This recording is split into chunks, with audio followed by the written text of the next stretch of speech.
Joy, congratulations dun sa bagong movie nyo ni Aga Mula.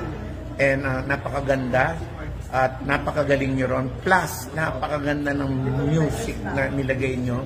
Kaya congratulations, lalo na sa Viva Films. Very good. Beautiful movie. And I hope na mas marami pang project ang magawa ni nila Julia and nila Aga in the future. At saka sana magkasama kayo.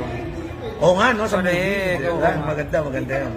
I hope sa susunod, itong mga dadating na... Why not? Diba? Itong mga dadating na panahon, baka magkasama kami sa pelikula. Dahil the last time na magkasama kami was ABS pa eh. Palos. Palos. The one with Cesar Montano.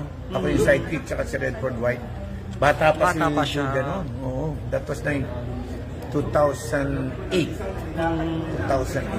Third, Dance, ano yung masasabi mo, yung reaction mo na ang daming natuwa, no? Sinabi mo binati ka na ni Julia nung birthday mo, yes, di ba? Yes. Ang positive ng effect. Yes, and naluha ako doon. That was sweet. And para bang tagus sa puso yung mararamdaman. Parang naiiyak ka na nga eh. Oo nga. Ang daming natuwa. That's why I was so happy and I hope makapag-dinner or lunch kami soon. Or hindi lang si Julia, gusto ko rin siyempre makita si Claudia at si Leon. Kasi almost 2 years ko na hindi sila nakikita. More, I think more. Malapit na ang birthday ni Julia. Yes, sa March 10, 27 na siya. Saka si Gerald.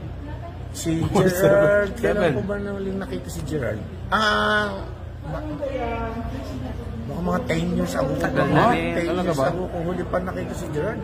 Oh, okay. Matagal na. Baka hindi lang. So hindi kayo nagkaroon ng communication ni Gerald? Oo. Wala pa? Wala pa eh. Kung sakaling makita mo siya, anong Alagaan mo lang yung anak ko mabuti. Mahal ka niya, kaya alagaan mo yung anak ko.